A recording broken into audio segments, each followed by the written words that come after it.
The forbidden knowledge that reveals exactly how to manifest, the truth they never taught you. There's a reason manifestation feels like a riddle wrapped in mystery. It's not because it's complicated, it's because no one ever told you how reality actually works. They gave you fragments, vision boards, positive thinking, affirmations repeated with forced smiles and desperate energy, but they never gave you the whole thing. Because the whole thing, it's dangerous to them. People who benefit from you staying confused, powerful to the version of you who's ready to stop waiting, and start living the reality you choose. So watch this entire video, all the way to the end, because what we uncover later, the final layers, are the most mysterious, the most forbidden, and the most powerful truths about reality that no one dares to speak publicly, and once you see it, you can't unsee it. You'll never chase again. Let's begin. Number 2, the hidden truth. Manifestation isn't spiritual. You've been taught that manifestation is about energy, alignment, the law of attraction, maybe even prayers or rituals. But here's the forbidden knowledge most spiritual teachers won't tell you: manifestation isn't spiritual. It's structural. Yes, energy matters. Yes, intention is real. But without internal structure, all the spiritual practices in the world collapse under pressure. Most people use spirituality to bypass the real work: nervous system regulation, behavioral congruence, emotional honesty, pattern recognition, environmental alignment, and because of that, they manifest instability. One good day, 3 bad weeks, the taste of abundance, followed by chaos, moments of clarity, drowned by confusion. They don't need better energy, they need internal architecture, truth. Reality responds to internal order. The universe is not random, it mirrors order, not effort. Let me explain. If you're trying to manifest peace, but your nervous system is wired for survival, your internal order is chaos. So the universe mirrors more situations that activate chaos. If you want love but yourself concept still says I'm hard to love, your system filters reality in a way that proves that belief, the subconscious, doesn't attract what feels good, it attracts what feels familiar. That's why many people subconsciously sabotage good things, because the structure inside them is rigged to only hold what matches their old identity. So instead of chasing positive energy, you must create internal stability that makes your desired reality feel normal, not miraculous. Practical breakdown: how structure creates manifestation. Here's what structure means at each level. 1. Nervous system stability. If your body is in fight, flight, or freeze, you can't receive, even if you say I want more. Your body says, it's not safe to have it. I'm too overwhelmed. I'll lose it. So manifestation becomes a threat, not a gift. You must train safety into your system. Daily nervous system regulation, breathwork, grounding, stillness becomes non-negotiable. Why? Because peace is the frequency that receives. 2. Behavioral integrity. You can't affirm I am powerful every morning, then betray yourself all day with small decisions that reinforce weakness. Your brain doesn't believe what you say, it believes what you do consistently. So structure your day with small, aligned actions. Say no when you mean no.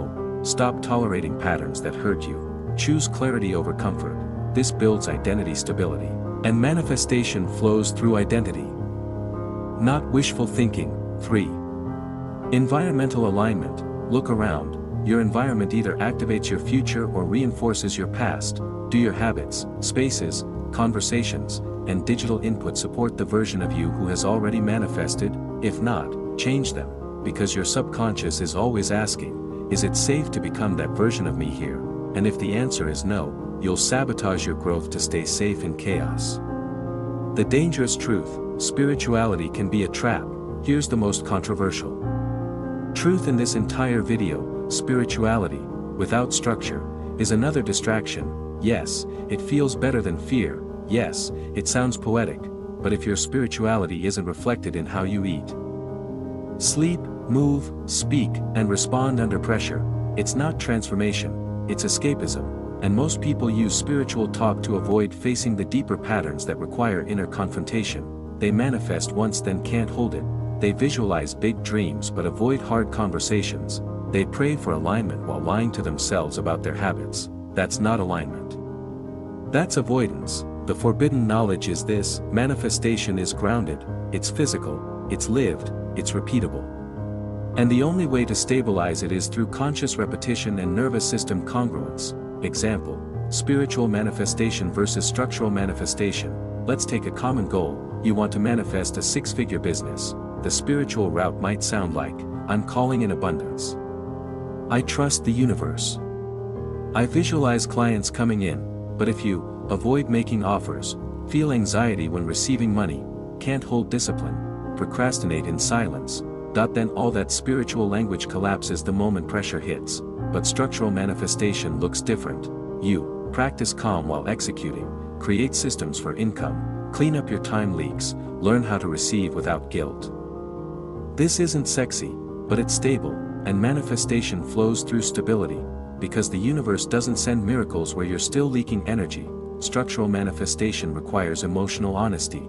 You must also get brutally honest about one thing: what version of me am I still organizing my life around? Because many people claim they want change but still make daily decisions that align with their former self. You say you want clarity, but scroll endlessly. You say you want love, but keep chasing emotionally unavailable people. You say you want power, but shrink every time someone disapproves. Here's the real question: are your reactions rehearsing your old life or your future? If you're still reacting from the nervous system of your past, you're feeding the identity that blocks your manifestation. The shift from spiritual escape to structural power. Let's flip the paradigm. Manifestation isn't about trying to attract, feeling good all the time, scripting your dreams into the universe. It's about internal stability, daily rhythm, attention sovereignty, identity rehearsal, environmental support. When all five align, your system no longer chases. It becomes a magnetic match for the life you once begged for. You're not calling it in, you're finally congruent enough to receive it. So remember, you don't need more crystals, more mantras, or more journaling. You need more structure, clarity, and congruence. Because manifestation isn't something mystical that randomly works when the stars align.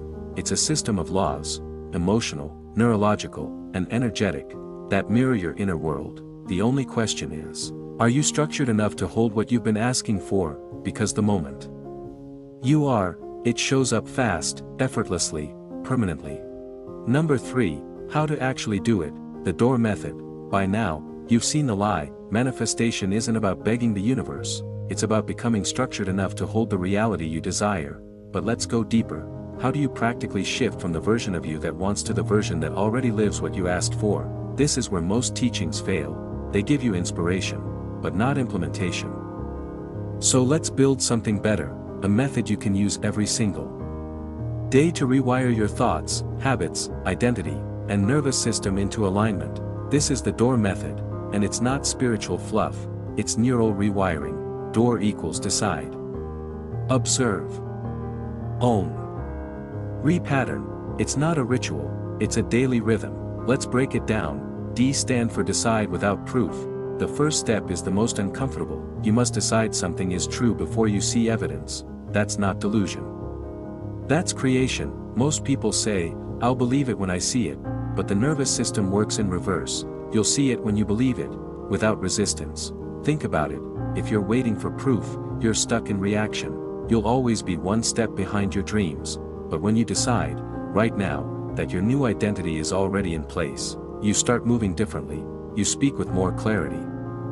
You stop shrinking around what used to scare you. It doesn't matter if reality hasn't caught up yet, because you're not matching current circumstances, you're matching the end result. Example, you want to manifest financial freedom. You don't wait to feel abundant when your bank account hits a number. You decide that abundance is your new home, and start living from that signal before it's comfortable. O stand for observe without identity.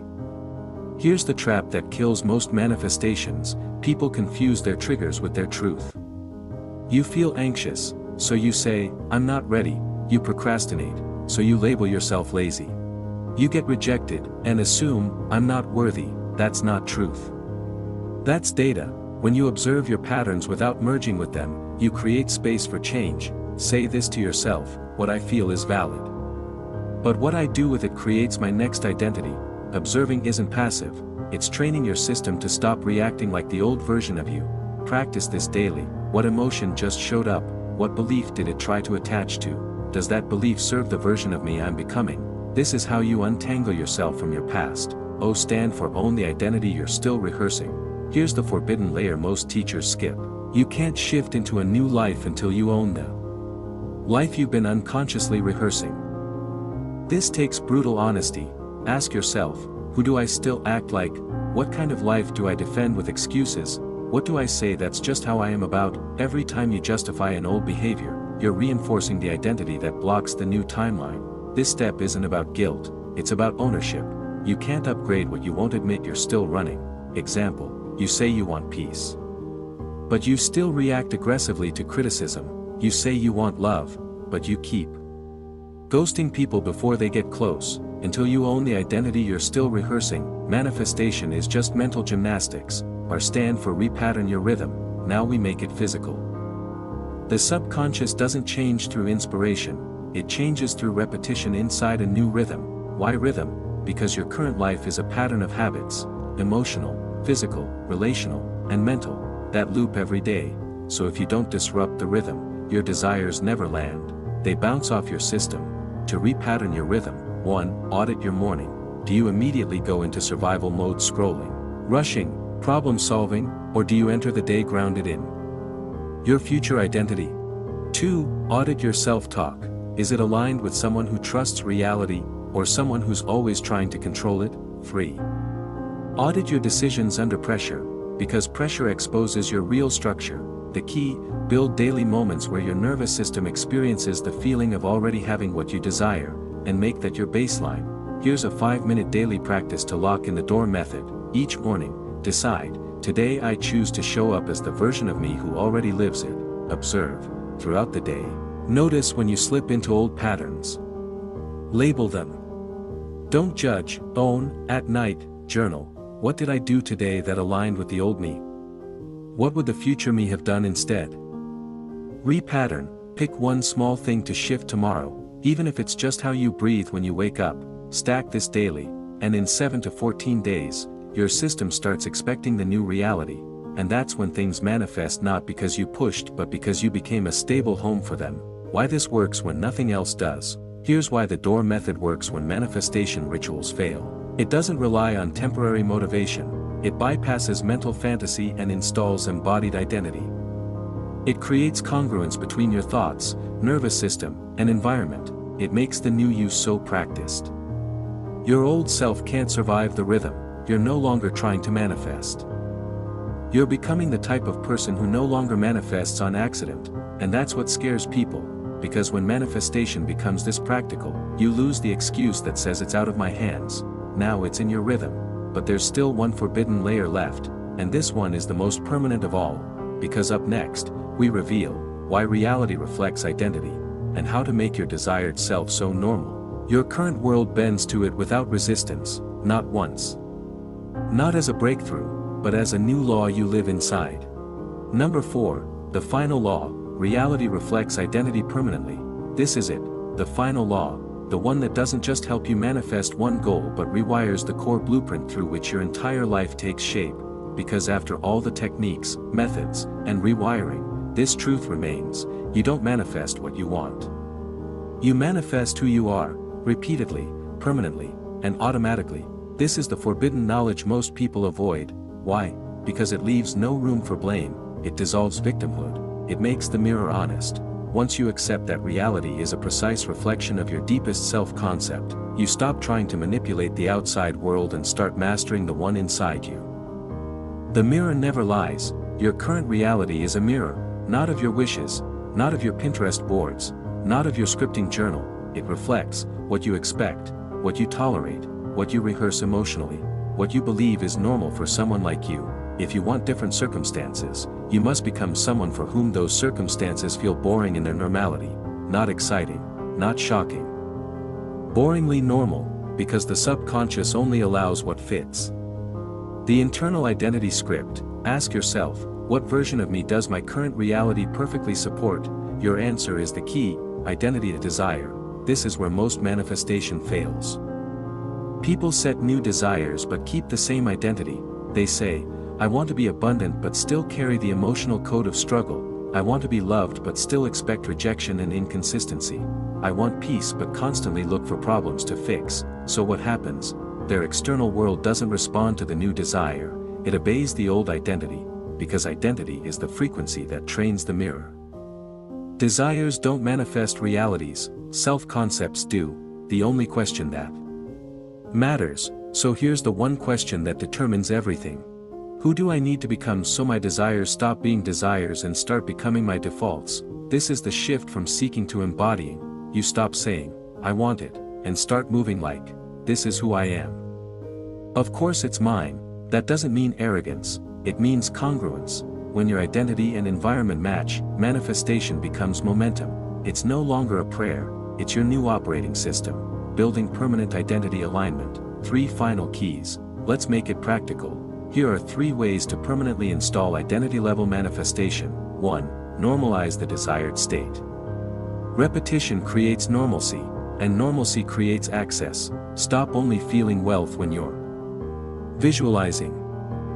Stop only feeling love during meditation. Stop only feeling powerful when you're alone in your room. Instead, make those feelings daily microstates. Feel wealth while brushing your teeth. Feel loved when walking alone. Feel peace during your most chaotic hour. The brain doesn't distinguish between imagined repetition and real experience. It just hardwires whatever you repeat. Normalize the emotion. And you normalize the timeline that matches it. 2. Make the old you unlivable. You must make the old identity so uncomfortable, so unavailable, that you physically feel misaligned going back to it.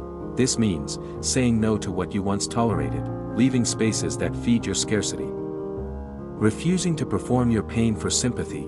At first, this feels scary, but soon, it feels like freedom. Your nervous system must get so familiar with the new you, that the old version feels like malware, deleted, daily, ruthlessly. 3. Speak, act, and decide from the end. This is the highest form of manifestation, operating as if your desire already happened, and making every decision from that version of you. You don't just believe, you decide from completion. You don't ask, what do I need to do to get there? You ask, what would I do if I were already there? Then you do that, and the timeline adjusts, because the mirror doesn't respond to hoping, it reflects certainty. You're no longer who you were. If you've made it this far, you're not the same person who hit play on this video. You've seen how attention governs manifestation. You've rebuilt the internal structure that can actually hold what you ask for. You've been handed the door method to repattern yourself into alignment, and now, you've unlocked the final law. Reality isn't testing you, it's mirroring your dominant identity. So if you want the mirror to change, you don't need to force anything outside you, you just stop being the version of you that the current reality reflects. You exit the loop, you install a new operating system, and you watch how fast reality bends. The final line, identity is the law. Here's the one truth no one can deny, you don't get what you want, you get what you are willing to become, emotionally, structurally, and energetically. The old you is expired, the new you is waiting for action. So ask yourself, not later, but now, what version of me must die for everything I asked for to feel inevitable? Because once that version dissolves, there's nothing left to chase, only alignment, only clarity, only manifestation as a way of being.